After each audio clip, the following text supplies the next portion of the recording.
श्री गणेशाय नमः। कोटि रुद्र संहिता। पिछले अध्याय में हमने ऋषिका पर भगवान शिव जी की कृपा एवं असुर से उसके धर्म की रक्षा करने तथा आश्रम में नंदीकेश नाम से शिव जी का निवास करना और वर्ष में एक बार गंगा जी का वहां आना। अगला अध्याय। अब हम पढ़ेंगे प्रथम ज्योतिर्लिंग सोमनाथ के प्रादुर्भाव की कथा और उसकी महिमा।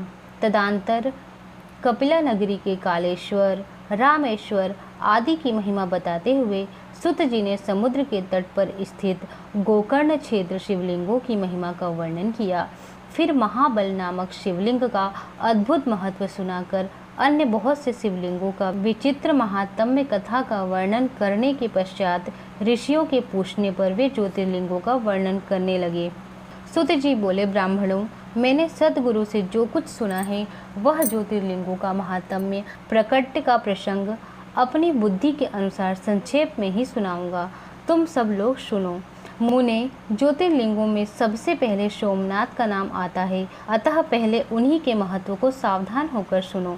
मुनीश्वरों, महामना प्रजापति दक्ष ने अपनी अश्वनी आदि 27 कन्याओं का विवाह चंद्रमा के साथ किया था।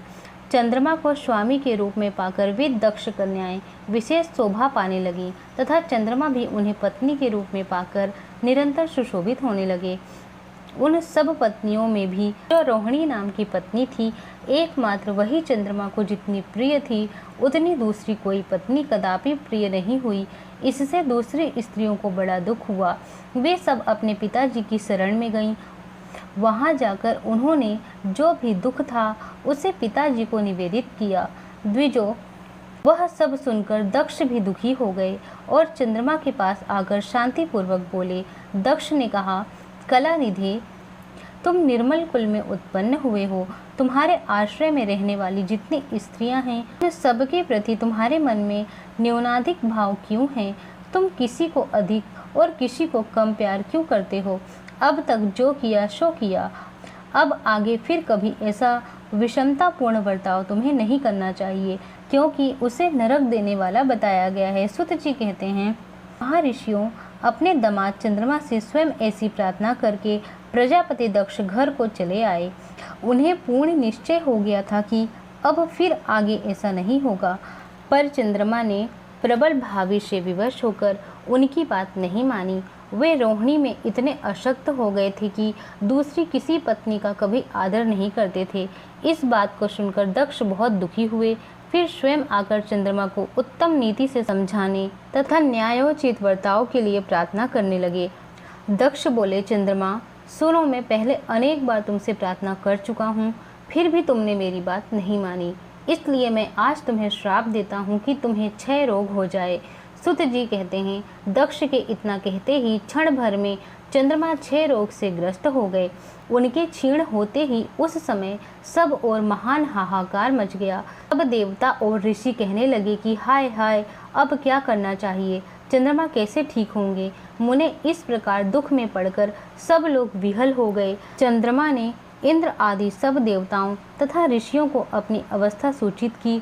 तब इंद्र आदि देवता तथा वशिष्ठ आदि ऋषि ब्रह्मा जी की शरण में गए।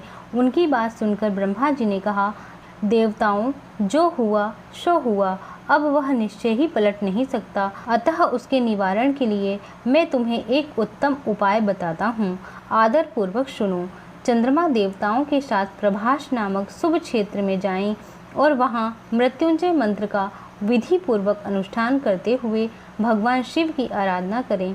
अपने सामने शिवलिंग की स्थापना करके वहां चंद्रदेव नित्य तपस्या करें। इससे प्रसन्न होकर शिव उन्हें क्षय रहित कर देंगे। तब देवताओं तथा ऋषियों के कहने से ब्रह्मा जी की आज्ञा के अनुसार चंद्रमा ने वहां 6 महीने तक निरंतर तपस्या की। मृत्युंजय मंत्र से भगवान वृषभध्वज का पूजन किया। 10 करोड़ मंत्र का जप और मृत्युंजय का ध्यान करते हुए चंद्रमा वहां स्थिर चित होकर लगातार खड़े रहे।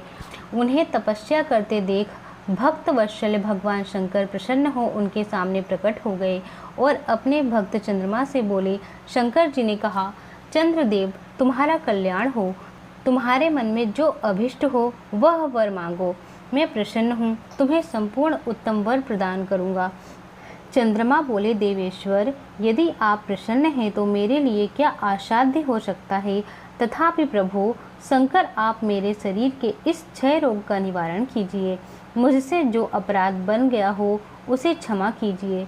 शिवजी ने कहा, चंद्रदेव, एक पक्ष में प्रतिदिन तुम्हारी कला क्षीण हो और दूसरे पक्ष में वह निरंतर बढ़ती रहे। तदंतर चंद्रमा ने भक्ति भाव से भगवान शंकर की स्तुति की। इससे पहले निराकार होते हुए भी वे भगवान शिव फिर साकार हो गए। देवताओं पर प्रसन्न हो उस क्षेत्र के महात्म्य को बढ़ाने तथा चंद्रमा के यश का विस्तार करने के लिए भगवान शंकर उन्हीं के नाम से वहाँ सोमेश्वर कहलाए और सोमनाथ के नाम से तीनों लोकों में विख्यात हो गए। ब्राह्मणों सोमनाथ का पूजन करने से वे उपासक के क्षय तथा कोढ़ आदि रोगों का नाश कर देते हैं। ये चंद्रमा धन्य है, कृतकृत्य है, जिनके नाम से तीनों लोकों के स्वामी साक्षात भगवान शंकर भूतल को पवित्र करते हुए प्रभास क्षेत्र में विद्यमान हैं। वहीं संपूर्ण देवताओं ने सोम कुंड की स्थापना की है, जिसमें शिव और ब्रह्मा का सदा निवास रहता है। चंद्रकुंड इस भूतल पर पापनाशन तीर्थ के रूप में प्रसिद्ध है। जो मनुष्य उसमें स्नान करता है वह सब पापों से मुक्त हो जाता है। क्षय आदि जो असाध्य रोग होते हैं वे सब उस कुंड में 6 मास तक स्नान करने मात्र से नष्ट हो जाते हैं।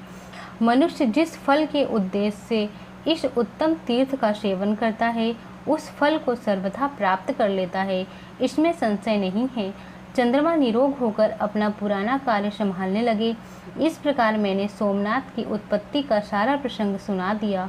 मुनीश्वरों, इस तरह सोमेश्वर लिंग का प्रादुर्भाव हुआ।